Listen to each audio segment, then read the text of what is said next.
ಕಾಂಗ್ರೆಸ್ ಸರ್ಕಾರ ಭ್ರಷ್ಟಾಚಾರದಲ್ಲಿ ಮುಳುಗೋಗಿದ್ದಾರೆ, ಸ್ವಜನ ಪಕ್ಷಪಾತದಲ್ಲಿ ಮುಳುಗೋಗಿದ್ದಾರೆ. ಇವತ್ತು ರಾಜ್ಯದ ಸಾಲ 9 ಲಕ್ಷ ಕೋಟಿ ಸಿದ್ದರಾಮಯ್ಯನವರ ಕೊಡುಗೆ. ಇದು ಏನು ಕಾಂಗ್ರೆಸ್ನವರು 2 ಸಮಾವೇಶಗಳನ್ನ ಮಾಡಿ ಏನೋ JDS ನಾವಿಲ್ಲೇನೋ ಮಾಡ್ಬಿಟ್ಟಿದ್ದೀರಿ ಅಂತ ಹೇಳಿ ಭ್ರಮಾಲೋಕದಲ್ಲಿದ್ರು.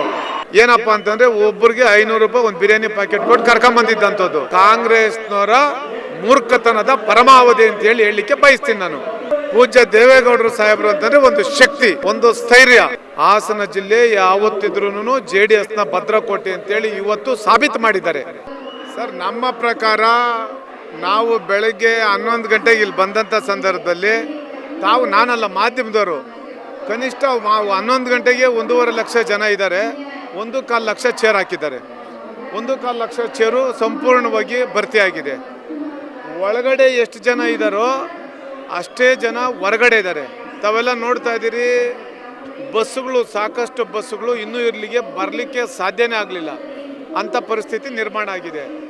ಹಾಸನ ಜಿಲ್ಲೆಯಲ್ಲಿ ಏನು ಕಾಂಗ್ರೆಸ್ನವರು 2 ಸಮಾವೇಶಗಳನ್ನು ಮಾಡಿ ಏನೋ JDS ನಾವಿಲ್ಲೇನೋ ಮಾಡಿಬಿಟ್ಟಿದ್ದೀರಿ ಅಂತೇಳಿ ಭ್ರಮಾಲೋಕದಲ್ಲಿದ್ದರು. ಆದರೆ ತಮಗೆಲ್ಲ ಗೊತ್ತಿರಲಿ, ಆವತ್ತೇನು ಕಾಂಗ್ರೆಸ್ನವ್ರು ಏನು ಸಮಾವೇಶ ಮಾಡಿದ್ರು, 2 ಸಮಾವೇಶಕ್ಕೂ ಸಹ ತಾವೇ ಮಾಧ್ಯಮದವ್ರು ತೋರಿಸಿದ್ದೀರಿ. ಏನಪ್ಪ ಅಂತಂದರೆ ಒಬ್ಬರಿಗೆ 500 ರೂಪಾಯಿ ಒಂದು ಬಿರಿಯಾನಿ ಪ್ಯಾಕೆಟ್ ಕೊಟ್ಟು ಕರ್ಕೊಂಬಂದಿದ್ದಂಥದ್ದು.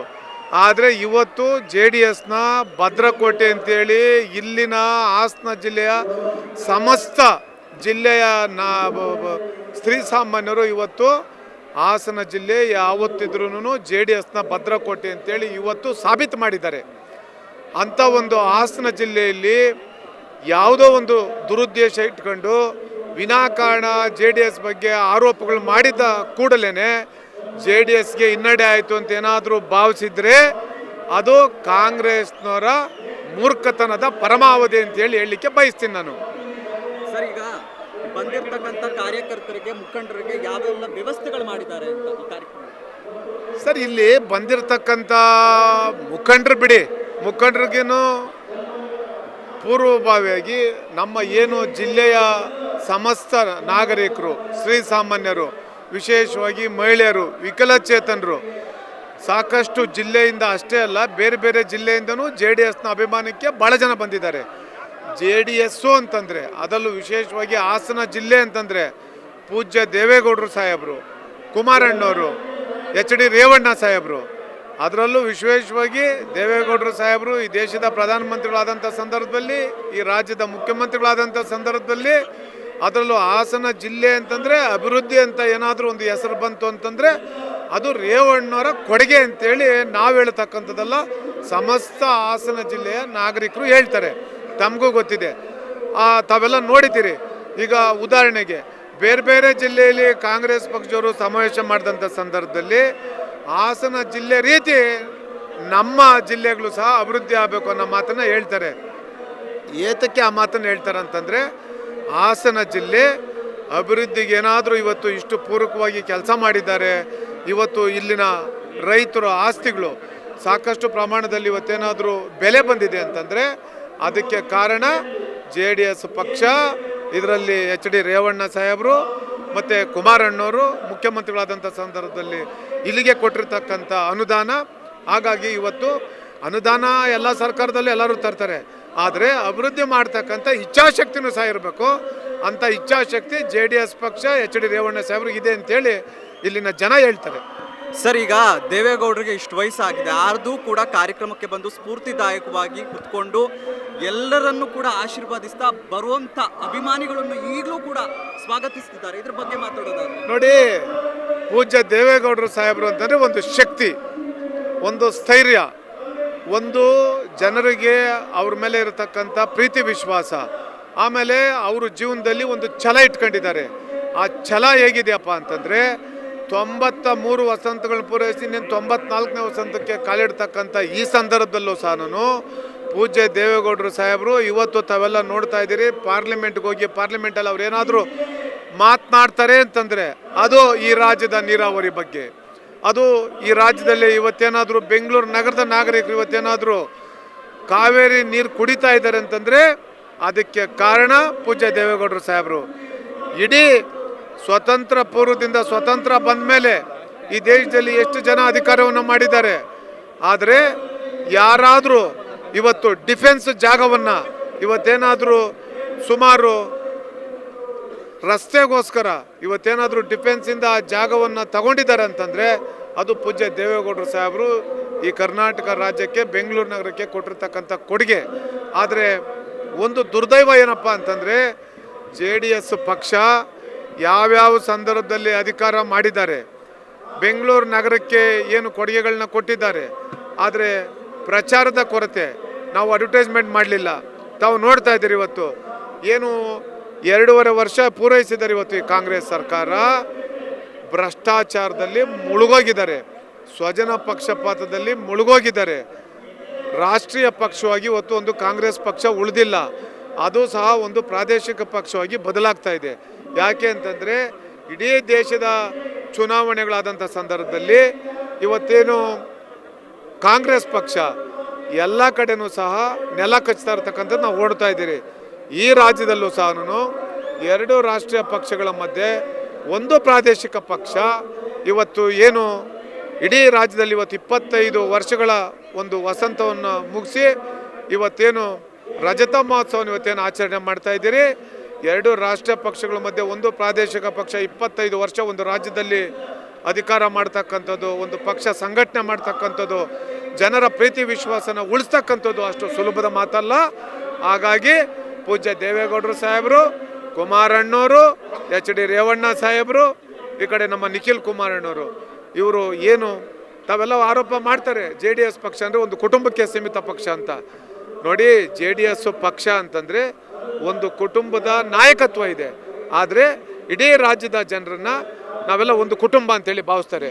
ಯಾವ್ಯಾವ ರಾಜ್ಯದಲ್ಲಿ ಪ್ರಾದೇಶಿಕ ಪಕ್ಷಗಳು ಅಸ್ತಿತ್ವದಲ್ಲಿದೆಯೋ ಅದು ಒಂದು ಕುಟುಂಬದ ನೇತೃತ್ವದಲ್ಲೇ ಇರ್ತಕ್ಕಂಥದ್ದು. ಆದರೆ ವಿಶೇಷವಾಗಿ ಇಲ್ಲಿ ಕರ್ನಾಟಕದಲ್ಲಿ JDS ಪಕ್ಷ ವಿಶೇಷವಾಗಿ ಇಡೀ ರಾಜ್ಯದ ಜನರು ಕುಟುಂಬದ ಜನರು ಅಂತೇಳಿ ಭಾವಿಸ್ತಾ ಇದ್ದಾರೆ. ಸರ್, ಈಗ ದೇವೇಗೌಡರು ದೇಶವನ್ನು ಆಳ್ದಂಥವ್ರು, ಆದರೆ ಕರ್ನಾಟಕ ರಾಜ್ಯದಲ್ಲಿ ಯಾಕೆ JDS ಅಸ್ತಿತ್ವಕ್ಕೆ ಬರ್ತಾ ಇಲ್ಲ ಅನ್ನೋಂಥಕ್ಕಂಥದ್ದು ಮಾತು ಕಾಂಗ್ರೆಸ್. ನೋಡಿ, ಒಂದು ಚುನಾವಣೆಗಳು ಬಂದಂಥ ಸಂದರ್ಭದಲ್ಲಿ ಅಪಪ್ರಚಾರ ತಾವು ನೋಡಿದ್ದೀರಿ. ಈಗ ಕುಮಾರಣ್ಣವರು ಭಾಳ ಜನಪ್ರಿಯತೆ ಇರ್ತಕ್ಕಂಥ ಒಬ್ಬ ನಾಯಕರು. ಅವರು ಈ ರಾಜ್ಯದಲ್ಲಿ 2 ಬಾರಿ ಮುಖ್ಯಮಂತ್ರಿ ಆಗಿದ್ದರು. 2 ಬಾರಿ ಮುಖ್ಯಮಂತ್ರಿ ಆದಂಥ ಸಂದರ್ಭದಲ್ಲಿ ಚರಿತ್ರೆಯಲ್ಲಿ ಬರೆದಿರ್ತಕ್ಕಂಥ ಒಂದು ಸುವರ್ಣ ಅಕ್ಷರಗಳಲ್ಲಿ ಬರೆದಿರ್ತಕ್ಕಂಥ ಐತಿಹಾಸಿಕ ಕಾರ್ಯಕ್ರಮಗಳನ್ನು ನಿರ್ಧಾರಗಳನ್ನು ಮಾಡಿದ್ರು. ಅವೇನಪ್ಪ ಅಂತಂದರೆ ನೂರಾರು ನಿರ್ಧಾರಗಳಲ್ಲಿ ಒಂದು 2-3 ಮಾತ್ರ ಹೇಳ್ತೀನಿ. ಒಂದು, ಈ ರಾಜ್ಯದ ಮಹಿಳೆಯರಿಗೆ ಒಳ್ಳೇದಾಗಬೇಕು ಅಂತೇಳಿ ಸಾರಾಯಿ ನಿಷೇಧ ಮಾಡಿದ್ರು, ಲಾಟ್ರಿ ನಿಷೇಧ ಮಾಡಿದ್ರು. 2ನೇ ಬಾರಿ ಮುಖ್ಯಮಂತ್ರಿ ಆದಂಥ ಸಂದರ್ಭದಲ್ಲಿ ಈ ರಾಜ್ಯದಲ್ಲಿ 25,000 ಕೋಟಿ ರೈತರ ಸಾಲ ಮನ್ನಾ ಮಾಡಿದ್ರು. ಯಾರಿಗಾದರೂ ಹೊರೆ ಆಯಿತಾ? ಆದರೆ ಇವತ್ತು ಈ ಕಾಂಗ್ರೆಸ್ ಪಕ್ಷ ಅಧಿಕಾರದಲ್ಲಿದ್ದಾರೆ. ರಾಜ್ಯದಲ್ಲಿ ಅಭಿವೃದ್ಧಿ ಕೆಲಸಗಳನ್ನ ನಾವೇನಾದರೂ ನೋಡಲಿಕ್ಕೆ ಸಾಧ್ಯವಿದೆಯಾ? ರಾಜ್ಯದಲ್ಲಿ ಅಭಿವೃದ್ಧಿ ಶೂನ್ಯ. ಇವತ್ತು ಅವ್ರ ಪಕ್ಷದ ಶಾಸಕರು ಹೇಳ್ತಾ ಇದ್ದಾರೆ, ಇವತ್ತು ಇಡೀ ರಾಜ್ಯದಲ್ಲಿ ಅವ್ರ ಶಾಸಕರಿಗೆ ಅನುದಾನ ಕೊಡ್ತಾ ಇಲ್ಲ.